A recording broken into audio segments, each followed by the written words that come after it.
Hi Titans! Welcome to the Test Preparation Strategies Workshop. This workshop is part of our HSS Academic Success Workshop series hosted by the HSS Student Success Center. For our presentation, I will take you through the 4 stages of the test preparation process and provide tools and suggestions for ways to prepare at each stage of the process. Starting with the way before the day of the test, when you're planning and scheduling your study time. How many of you have realized or are starting to realize that being at a university is a different ballpark compared to other schools you've been at? Some aspects of school that might differ from other institutions you've been to include difficulty of test questions, expectations for understanding, density of material. Compared to high school, for some classes, one semester is of one whole year of a high school class. And lastly, amount of time you have, as in the amount of study time you have after you've factored out all of your other uses of time, such as family life, work, and campus involvement. If we know that all of these things can be new or different, how do we adjust our study plans to fit this change? We can start with thinking about the tasks needed to prepare for a test and making sure we have enough time to complete them. Some tasks that we'd recommend adding to your list are gathering notes, attending office hours, getting to know the test structure and types of questions, creating study groups, and giving yourself enough time to rest leading up to the test. So now that you know what to do and you know that you need time to do it, when do you start making the time? On our website, where you found this presentation video, you will find a document titled Master Syllabus Handout. If you haven't had the chance to view the document, I encourage you to pause this video and view the document on our website. If you already viewed it or downloaded this document, please continue with this video. Now, this handout is what we call a master syllabus or a semester planner. Think of it as if you were to put all of your due dates on your individual course syllabi and place it into one page. It's a great way to visualize how your semester weekly deadlines will be. On the top, you list your classes and the days and times the class takes place. If you have an asynchronous course, be sure to write down what days and times you dedicate to reviewing course material. Next, there is a section for each week of the semester. Fill in each section with course deadlines and important dates, which are course-specific, campus-specific if applicable, such as the withdrawal deadline. Specifically looking at exams and papers, which weeks look busiest for this student on your screen. We can see that week 8 has an exam and presentation, week 10 has an exam and showcase, week 15 has a paper due, and right after in week 16, there are multiple items due.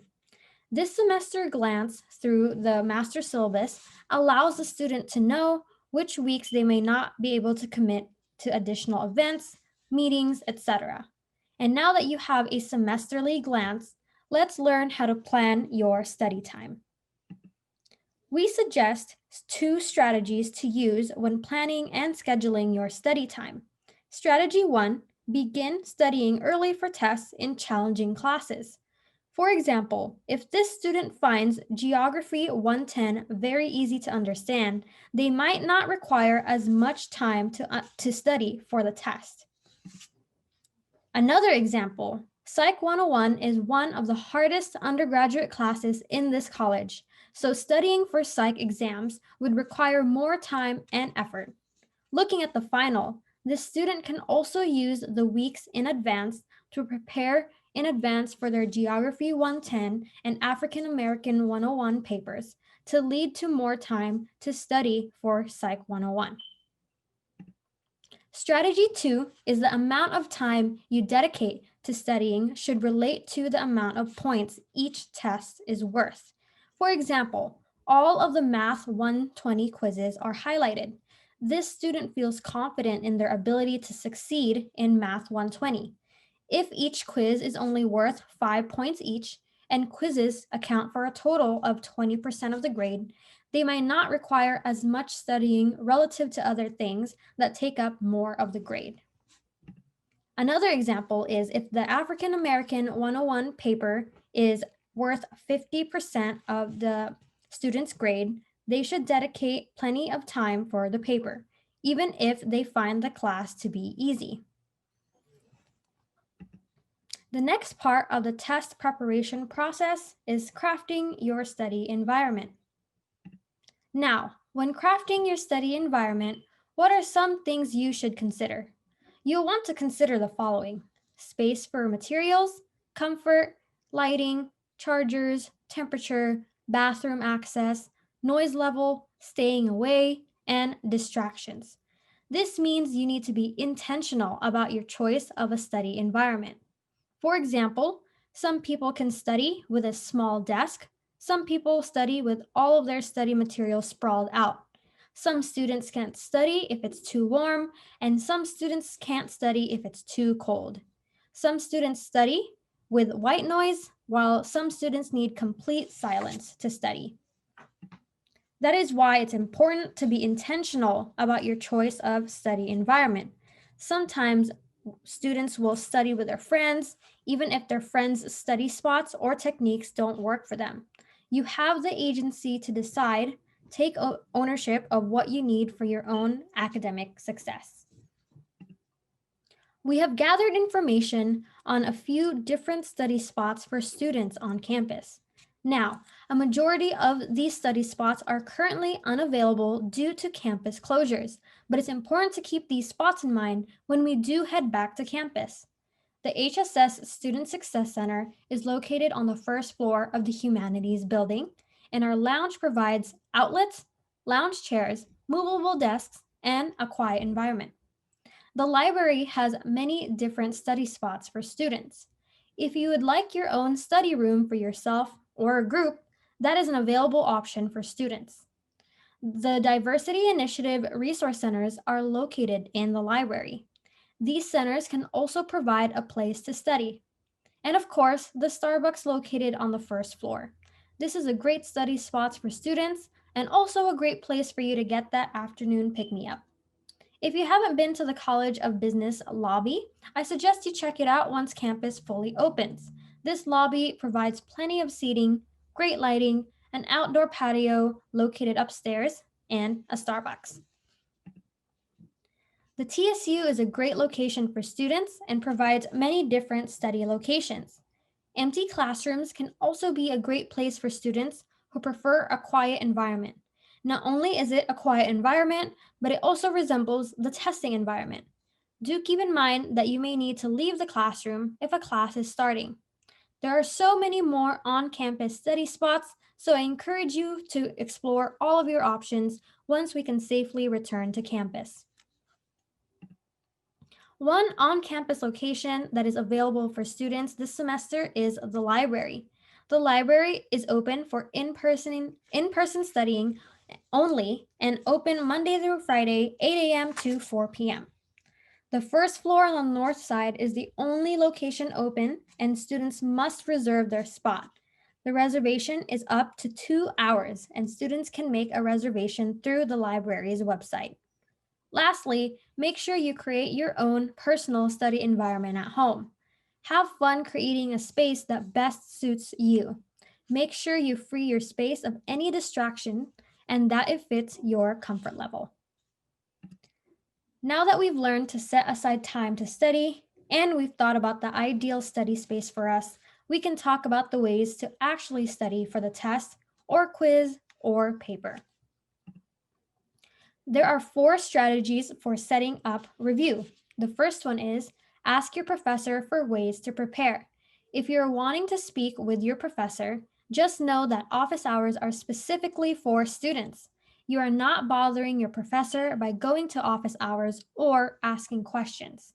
In the bottom of the slide are example questions you can ask to obtain more specific clarifications about the exam. The second one is form a study group. This is especially helpful if this is one of the aspects you'd include in your ideal study environment.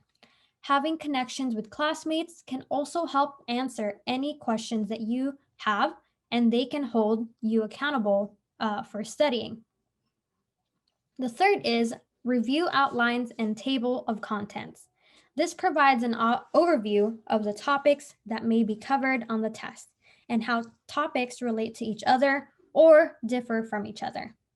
And lastly, list out what you know and what you don't.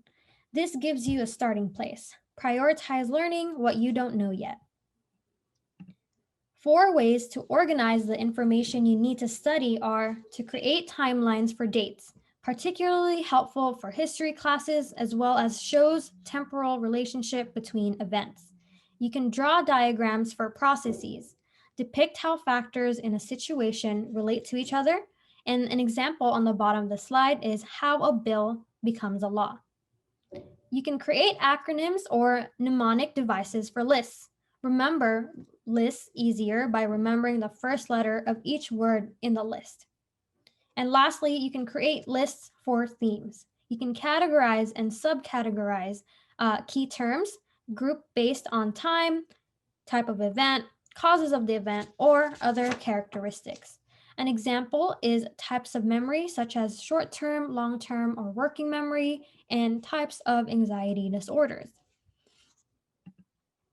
Once you have all of your information organized, now you can start reviewing the material.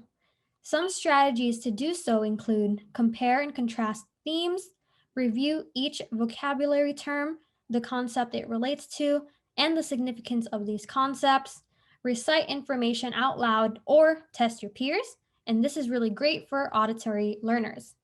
Fill out the fill out the blank diagrams, draw out the diagram without words, and try to fill the words in yourself. And lastly, review flashcards, which is great for kinesthetic or tactile learners.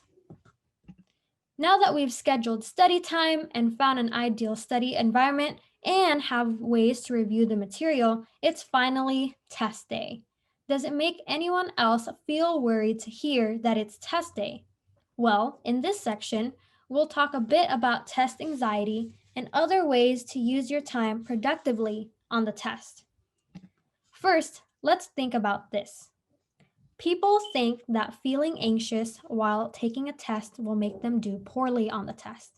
However, recent research suggests that arousal doesn't generally hurt performance on tests and can even help performance.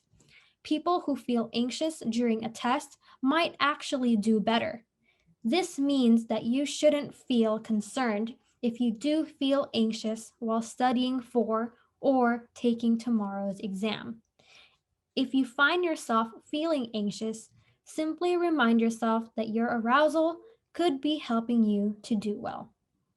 This paragraph was used in an experiment done by psychology researchers at Stanford University, where they emailed half of the students in an introductory psychology class this paragraph and half of the students another paragraph unrelated to test anxiety.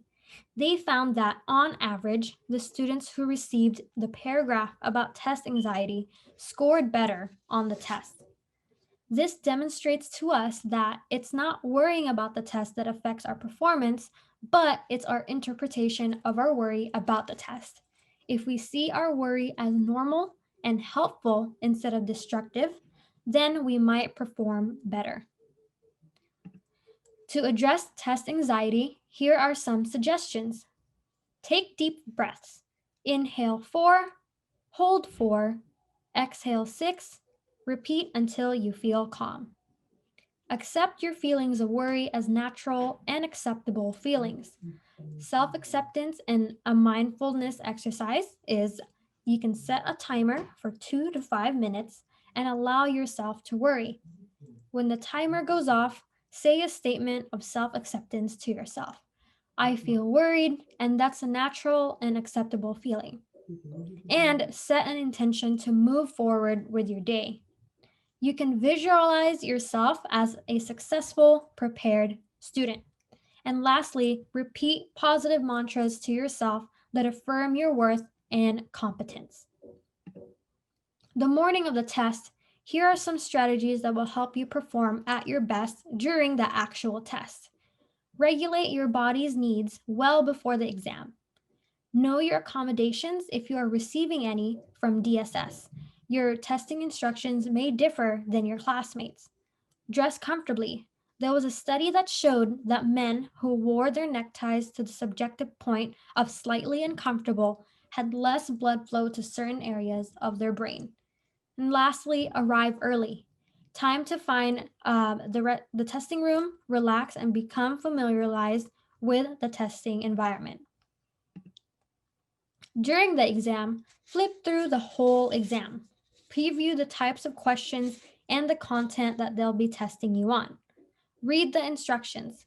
Some questions build off of one another, so be aware when questions are connected. Budget your time. Do not feel pressured to start at number one. You can start anywhere on the test you'd like. Be aware of what is worth the most points on the test and try to get as many points that you can be sure of. For example, if you know the answer to the free response prompt and it's worth the most points, make sure to answer that question to secure those points. And another example is if there are a lot of multiple choice questions that you are an expert on and a free response question that you don't know, give yourself time to answer the multiple choice questions you do know to secure those points in case the free response question doesn't work out. And then relax. Take deep breaths and use positive self talk to decrease any anxiety.